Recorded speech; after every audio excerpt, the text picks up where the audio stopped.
This time on Shift Points, this big block Ford gets headers. Thanks for joining.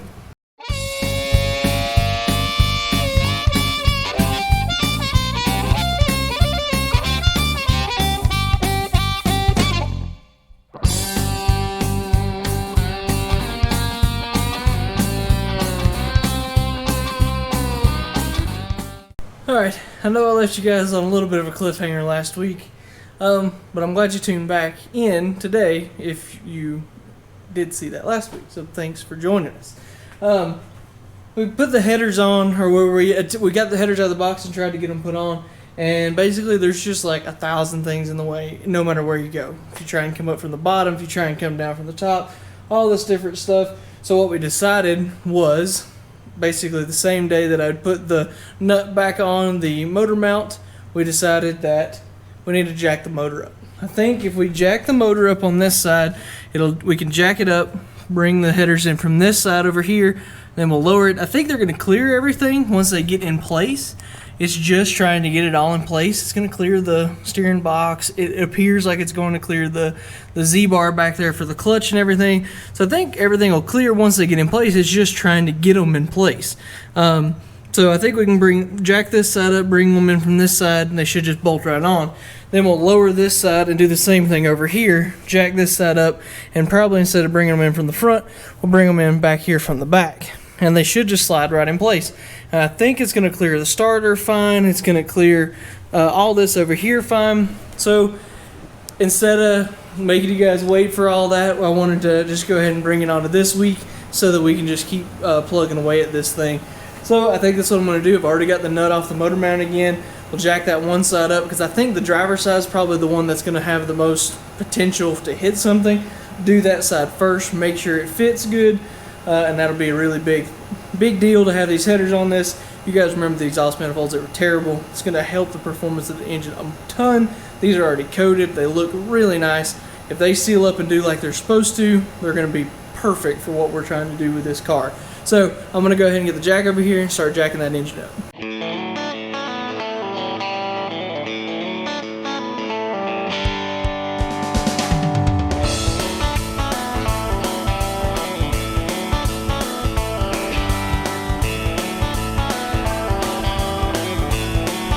Wow. I'm just going to say wow. I put these on, or I just kind of stuck a couple in these to see if they would fit. They did fall in place. That went perfectly to plan on this side, which is great. The thing is whenever I started to let these down, I was like, that number 7 is going to hit that box. It's going to hit the steering box, without a doubt. So I was already starting to get fired up about that. And when I let the motor down, I mean, there is less than a ½ inch gap there. I mean, there's no room for error for that at all. But that's okay. Hey, it's not hitting. So that's, man, that's great. And these look awesome. Like I said, they look so good here. Uh-oh, just letting stuff drop. But the other cool thing is if we get under here and look at it, that's going to come out exactly where it needs to clear the clutch and everything. And the collectors that are on these they've got some pretty severe angles on them, I think specifically for stuff like this. So we can get these in place. Yeah, that's just gonna be, man, that's gonna be really good, because this, when that levers, that comes backwards, so this is as far forward as it's gonna be. And look at that. I mean, it's gonna come right between all this steered linkage and everything. I think we're gonna be good on these. I know I keep saying that's what they said, that they're made for this, but man, we've run into this quite a bit with aftermarket headers nowadays. They just kind of, you gotta beat them and bash them in certain areas to even get a wrench on them or whatever. And I'm kind of naturally gun shy of that because of what we've seen with these in the past. But this side is great. I'm really happy with it. I'll have to jack the engine back up, get these pulled back off, and we're supposed to put RTV around the flanges and let that set overnight, and then come in and put this whole assembly together. But mainly the big important thing was just make sure that these were going to fit in place in this really tight area here. We have a whole bunch of success over on this side also. We didn't have to jack this side up nearly as far.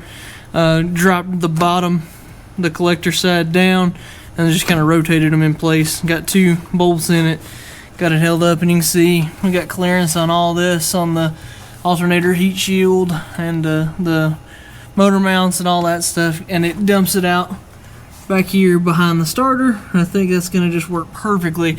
I feel way better now. I was I was a little disheartened yesterday because when they didn't fall in place, which I'm not surprised that was the case, but then the more I got to look at it more, I was like, I don't know if it's gonna come out where it needs to. I don't know if those pipes are gonna clear, all this, all that, but take a breath and do what you know you need to do, get them in place, and then make that decision, because you're just going to worry yourself to death about stupid stuff, really.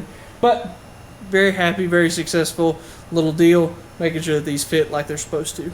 Alright, so we've got a little bit of a deadline now. There is a car show happening on August the 12th at the Trinity Baptist Church. It's an event put on by Street Teaks. I'll show the flyer here real quick so you guys can get that address and everything, some of the sponsors and all that good stuff.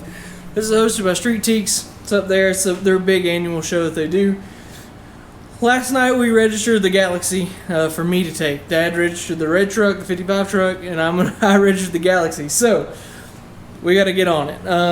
The limiting factor a little bit will be how quickly we can get into the exhaust shop. I know that Dad said that he talked to Tom this morning.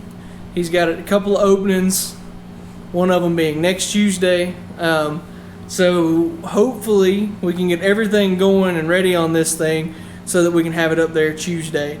If we can do it on Tuesday, we'll meet this no problem. We'll drive it from Tuesday to Saturday, make sure everything's good on it. But there's plenty of stuff to do between now and then. So now what I'm going to do, we've got the headers just mocked up. You guys saw that yesterday. I'm going to get under here. I'm going to bolt the starter up.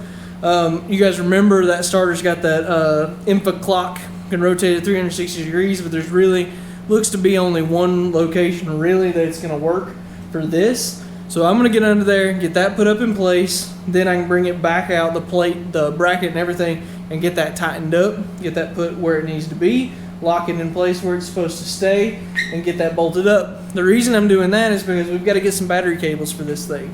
So we can, once we get that in, we can do some measuring, figure out what battery cables we'll need. One's going to be a really short, one coming off the starter solenoid to the positive side, which is right here.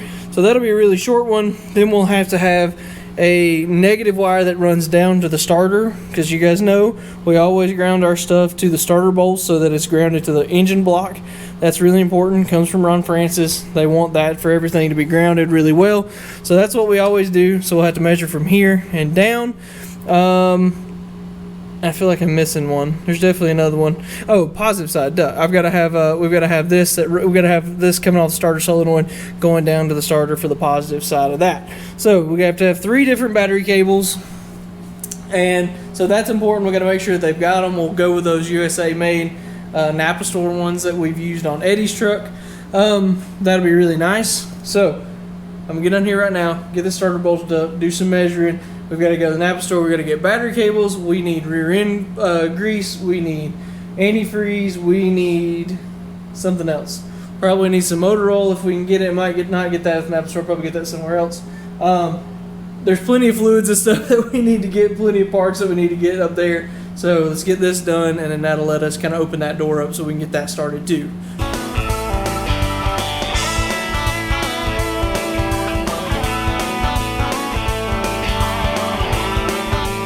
Alright, got this thing positioned and in place, so this is how it needs to set. Just a reminder, what I did is because you take this off, and this is it's kind of a conical shape, you can see there. So what happens is you can put this, what I did is I put the plate on to the bell housing, then stuck the starter up there how it needs to be, and now I'll take this, which I had taken off of course, and I can put this in place where it needs to be, tighten the bolts down, and that's going to lock all this back in place how it needs to be, and that'll give us, like I said, that gets us rotated where the starter needs to be to give us as much clearance, which frankly is not a lot. There's still not a ton of clearance between this and the exhaust, but again, these headers for this car it calls out those this starter right here specifically to use. So we're trying to do everything that they say to do to make sure that this works how it's supposed to.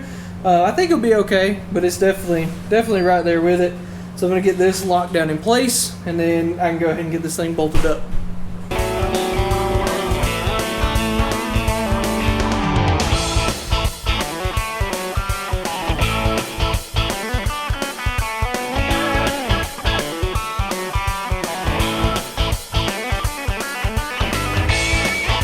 Got the headers pulled off this thing. Sanderson says to apply an 1/8 inch bead of silicone, a Permatex Ultra Black specific, and then you gotta let that stuff sit overnight. So I'm gonna go over here to the headers, get that stuff put on, and let it start setting up so that we'll be ready to put those on tomorrow. Here's that specific that they call out, the Ultra Black Gasket Maker 82-180. So this is exactly what they call out, and that's what I'm gonna stick with. If you can see here, these flanges, they're raised, and like Dad said the other day, when they welded these, they've just ground these welds flat. We'll go around this here and, you know, let that set up, and that's just basically going to be the gasket.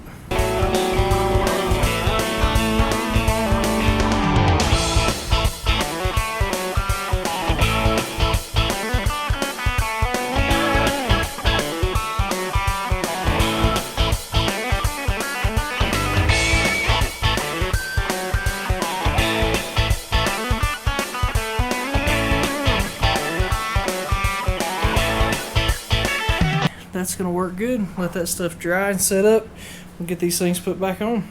And those look nice, don't they? While I let that RTV set up, we had to order battery cables. They didn't have what we needed up in the Apple store, unfortunately. But that's okay. I'm gonna crawl under this thing and use this. I told you guys the other day, the suction tool that Dad has to pull out the old rear end grease, because we did get some new rear end grease here from the Apple store. So I'm gonna crawl under there and get this done. That'll be kind of a big job that just needs to get done. Get that out of the way. We'll be ready to go for everything else once all the parts land. We're kind of waiting here. I'm waiting on the radiator, waiting on the surge tank, new balancer, stuff like that. It's all on the way. It's just not here yet. So just trying to knock out as much of this stuff as I can as I'm waiting. So Dad's gonna go ahead and start working on this, and what he's doing is chasing the threads on these cylinder heads. You guys know, of course, that we broke that one off, but none of them broke on this side like at all. But I think because this had come off before, this exhaust manifold had come off before, one of the ears was broken on the manifold, and it had that crack in it. So Dad's now chasing these with a tap, gonna just clean them up, and we're gonna go ahead and do that for both sides and make sure that we can get all the bolts started easily, make sure they thread up good, don't want them to get stuck. And then we'll also put a good layer of anti-seize on all of them too. Went ahead and got one side of these headers put on. You can see here they look really good. Got put in place, kind of did an X pattern, started here, crossed, come back down there, went over. I had to tighten the two center ones from under it, but that was no problem really. When Dad run that tap through those, I cleaned those great. All the bolts went through there, seated, tightened up really well. Let that side down, jacked up this side. Now we got to run the tap through the other 7 of these holes, because we've already fixed that one. So that's the one we broke it off in. And then we can get this side bolted up, and we'll have the headers in place, and everything will be great. So we had a parts delivery day today. The new radiator and the the new radiator and the surge tank came yesterday, and then today they dropped off the fan shroud, the fan, and the relay kit that we got. So the whole thing's here. So I think now what we're gonna do, I'm gonna go ahead and get the box, or the fan pulled out of the box. On this shroud, you can see the holes here, but you gotta drill the holes to mount the fan. So I'm gonna get the fan put up here in place, mark those, get those drilled, and then it looks like we're gonna have to kind of bend in this shroud just a little bit more to give this, so this thing can seat up like it's supposed to on the radiator. If I go all the way there, where these are fully in place, you can see that up here it kind of misses. So I think if we can bend those in a little bit more, that'll get us to where we can put those in, and that will be great. So I think that's the plan for now. If I can do this, I can get this thing put up and put down and in place, and have that all knocked out, get the hoses put on, get the surge tank put on. I've got a new thermostat and a gasket for the surge tank and everything, so the whole cooling system can kind of go back on pretty quickly. So do that next. So we started to mount up the shroud onto the radiator, and showed you guys how there was a little bit of loose movement in it and the holes didn't exactly line up with it. So what Dad did is we bent those flanges down a little, but we couldn't bend them enough. So we got the top all the way down, drilled the 2 holes and put the screws in it, and then he has this big bar clamp here. We just took that, and what we couldn't get bent, take this, apply a little pressure here on this flange, on this solid spot back here, and just get this pulled back like that. So we got the other screw in place down here. I'm going to drill this hole real quick and get that last screw put in, and that'll have this mounted up how it needs to be. I wanted to quickly talk about the fan. These fans, it's a little extra. I think it was like $100 upgrade from the regular to the SPAL fans. These SPAL fans are really, really nice. That's SPAL, SPAL, and they do really, really good. They really put out some volume of air. I don't know what this one is in CFMs or whatever, but this is it. I don't know, like I said, it doesn't have any sort of rating on it right on the outside of the box, but this stuff can put off some pretty crazy volume of air, and it really cools stuff down. They run really efficiently and are really nice. So if you're going to do this, I would recommend, we do it with everything that we do, buying the SPAL fan and bolting it up.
Something other than that. There it is. Well, it's way back too far on this side. What's it again? Come over here, shine a flashlight down here, see what you guessed. Check something.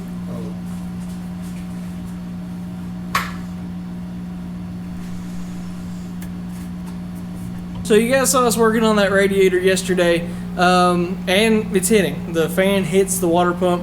We were made aware of that. They told us that there was a chance of that. We measured and tried to make sure it wasn't going to hit, but it did. So I called George up at Leadfoot Racing and talked to him about it and kind of what my options were.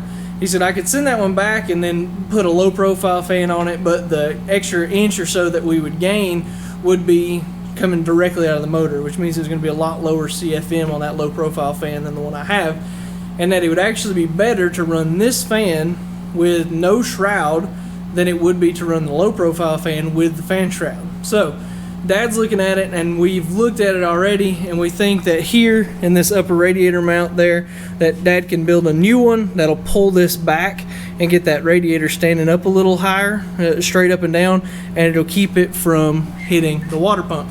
But while we've got the radiator out, we're going to pull this harmonic balancer off on this thing.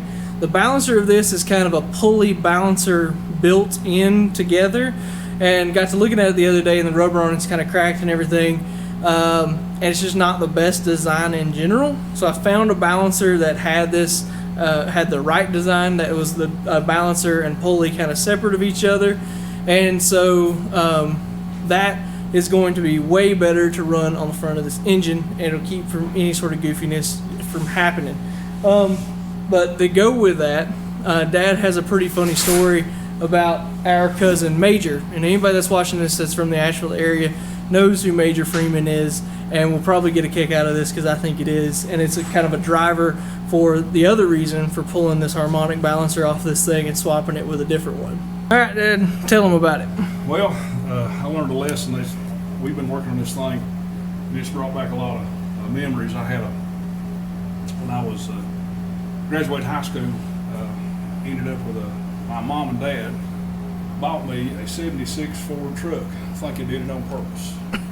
Anyway, it was a brand new truck, and I tried to hot rod it. I made every effort to try to make it run as good as I could possibly make it run, and got to hanging around with my cousin, and he was really good to me at a time that I'm sure I was hard to be good to. I know I aggravated him to death, and he's still good to me. I learned a lot from him. He gave me a hard time, but anyway, at one point we put a 390 engine in that truck, and it ran decent. It was respectable, no big deal, but it ran pretty good. We had got up on Patton Avenue, and I was driving a truck. He was dating a girl, and he was in a 50 Chevrolet pickup, which don't make any difference, but he wanted to take her for a ride in the truck and kind of show her what we had been doing to this truck. So in your truck? In Maya. He wanted, right. he wanted to take her a ride in this Ford truck, which really surprised me. But he left with her, came back about 30 minutes, and it was rattling. It sounded like a motor was in two pieces. And he got out and proceeded to tell me that he had broke it in no uncertain terms. In colorful language. Yeah, anyway, we got out and raised the hood, and this balancer was exactly like the one that's on this car. The balancer was on that truck. If you'll notice, this balancer has the pulley made onto the outside of the dampener, and the rubber is between, of course, the center hub and this outside V-pulley. Well, we looked, we opened the hood. This had came off and was still hanging on the end of the crankshaft, but this rubber band between the two was hanging on the master cylinder. Neither him neither one could figure out how it got there, but anyway, that's where it was. So we proceeded it was really cold. We left the truck parked in Asheville all night. Next morning went to Biltmore Iron, found an old FE style motor that had the balancer that we have, that we got Jake ordered for this motor, which is basically the reason we ordered this. And it's made, the pulley is bolted to the hub, and there's nothing on the outside of the dampener itself. There's no pulley on the outside of the dampener. Anyway, we found one of those balancers in the junkyard. He brought a generator and a space heater. It was probably about 12 degrees.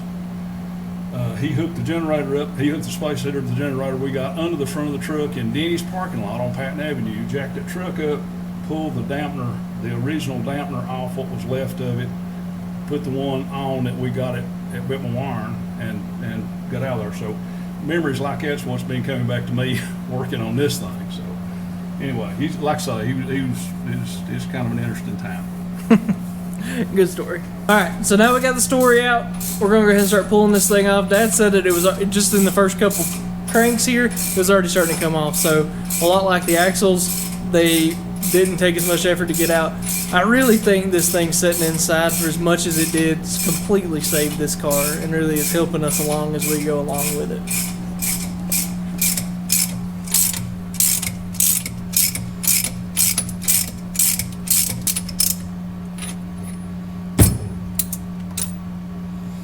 Cool. So here's what he was talking about there in that story. You can see how the rubber is made here. There's a rubber ring inside of this, built inside of the balancer, and the pulley is all built here in one piece. So you can kind of see that. And then this is the one we've got to go on it, which is the balancer and pulley completely separate. The pulley's actually just bolted with 3 bolts onto this guy. To the hub itself, right, exactly. And so this is a way better way to do it. So this, and it also came with a new timing pointer, so that's pretty nice. This came from CVF.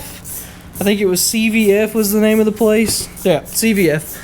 And there's the sample text. I don't think that's probably what they were meant to send there.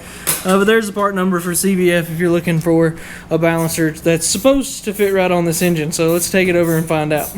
Alright, got that new balancer put in place here. You can see that guy, probably be a little easier from this side. So you can see that and the new pointer's in place. It clears the alternator bracket. We do have to use the new pointer because it has a little a step in it to get up here where it needs to be. On the balancer, we went ahead and shortened some bolts to put the water pump, or the water pump pulley back on. And it does appear, if we come to the side, that is lined up pretty nicely between the two of them. So I think everything should line up, and when we get our alternator, that'll go in here. It sits back here, and that should put that pulley of the alternator in line with these two pulleys, and that should have us, well, how we need it. So the only thing we do have to get is a new belt. The old belt was pretty junky, so we got to get a new belt for this thing. But yeah, so that was a pretty big something to get that in. I think that's going to about wrap us up for this week. Getting these headers on, that was a big job. Kind of figuring out where the starter needs to be and getting the battery cables ordered, that was also a big job. So that was all really important stuff. And then we're going to continue on this radiator next week. You can see Dad back here with it. We're already kind of getting started on it. That's going to be a little bit of a job, maybe a new mount, maybe doing some clearancing and stuff to make sure that we can run that big fan. But that's just part of it, you know. Good thing we've got all the equipment that we do to be able to do all this. So thank you guys for joining. Follow us on Instagram and Facebook. Click that subscribe button in the middle. It's very important, and it's the best way that you can help us without spending a penny at all.